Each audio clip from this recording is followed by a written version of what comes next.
Assalamualaikum warahmatullahi wabarakatuh. Jumpa lagi dengan kita. Bahasanya tentang Project Management PMBOK. Tapi seri yang ke-6 ya yang kita bahas. Masih seri ke-6 aja. Kita tuntaskan tentang Project Scope, di mana di sana ada bahasan tentang create WBS. Setelah define scope, yaitu proses mendeskripsikan scope, deskripsi scope pekerjaan atau produk, maka sang manajer proyek dan tim harus membuat WBS, yaitu work breakdown structure gitu. Apa itu WBS? Yaitu menyajikan pekerjaan ditetapkan pada proyek scope statement yang telah disetujui. Jadi WBS ini disetujui. WBS ini menyajikan pekerjaan atau berupa beberapa komponen-komponen WBS yang membantu kepentingan gitu di dalam mengamati hasil serahan proyek. Jadi pekerjaan yang tidak masuk di dalam WBS adalah pekerjaan di luar lingkup proyek. Ini yang termasuk lingkup proyek, ini yang tidak termasuk lingkup proyek. Itulah yang termuat dalam WBS. Jadi WBS ini sangat membantu di dalam PIMPRO atau manajer proyek ketika komunikasi dengan pemangku kepentingan. Artinya WBS membantu pemangku kepentingan dan stakeholder di dalam mengamati hasil serahan proyek, mana aja yang diserahkan oleh manajer proyek dan mana saja nantinya yang belum diserahkan dan mana saja yang tidak harus diserahkan, karena itu adalah di luar daripada scope project gitu. Nah, WBS ini tentunya seperti saya sampaikan tadi adalah dikerjakan setelah define scope gitu. Kemudian WBS ini berupa apa? Biasanya WBS itu ditunjukkan dalam bentuk chart atau bagan gitu. Bagan structure ya, bagan structure.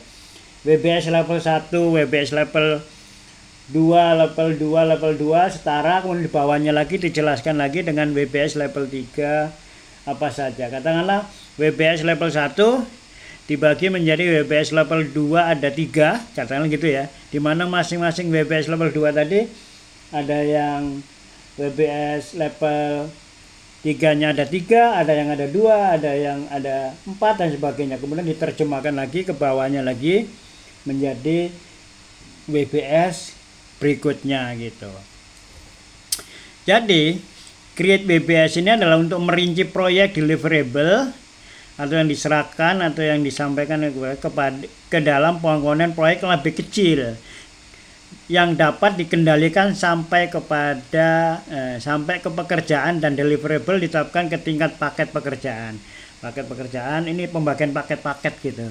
Paket pekerjaan A dibagi subpaket A1, A2, A3.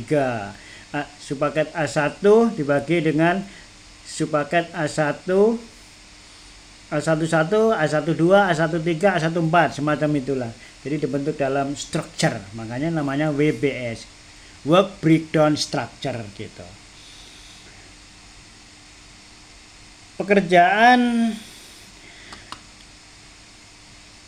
project ini akan lebih mudah untuk diamati, dikerjakan dan nanti diserahkan, mana yang diserahkan dan tidak ketika sudah ada WBS. Jadi WBS ini penting banget ya gitu. Adapun step-stepnya itu adalah pertama harus mengidentifikasi deliverable pokok dan dari project gitu.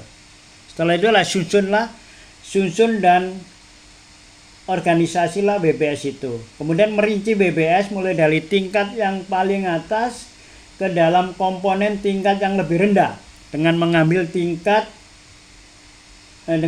langkah jika ada keterbatasan biaya dan waktu dapat dikembangkan sesuai dengan tingkatan tadi. Jadi di tingkat-tingkat, disusun di tingkat-tingkat gitu. Ketika ada keterbatasan biaya maka bisa dapat dikendalikan per tingkat. Mengembangkan dan membuat kode identifikasi ke komponen WBS. Jadi komponen WBS per level tadi diberikan kode-kode ya.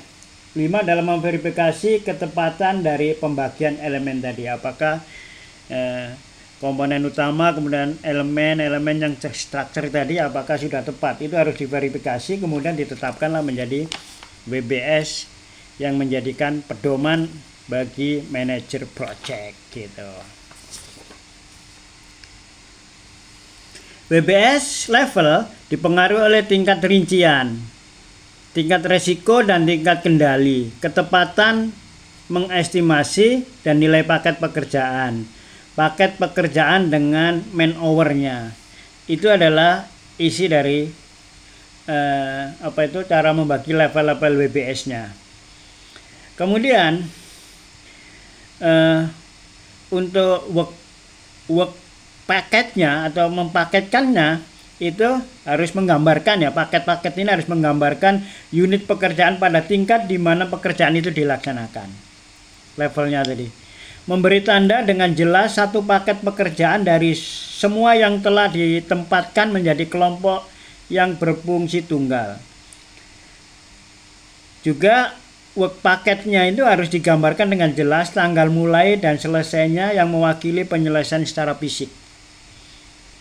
Itu juga harus menetapkan suatu anggaran dalam bentuk dolar, rupiah, atau jam kerja atau lainnya untuk per unit yang terukur. Kemudian pemberian batas pekerjaan yang harus dilaksanakan dengan waktu yang relatif pendek untuk mempersingkat proses pekerjaan. Jadi WBS numbering system, cara memberikan kode numbering ini adalah itu dihubungkan dengan account project, account perusahaan, dan account pelanggan. Dihubungkan dengan penanggung jawab yang menyelesaikan pekerjaan itu. Kemudian juga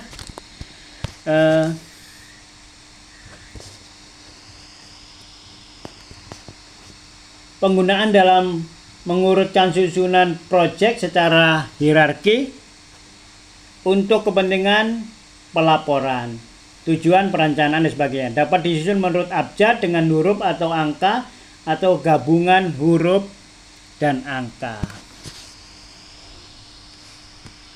Demikian itu kita bincang-bincang kita terkait create WBS. Dalam bahasan kita adalah manajemen scope project dalam kaitan dengan manajemen project. Terima kasih. Assalamualaikum warahmatullahi wabarakatuh.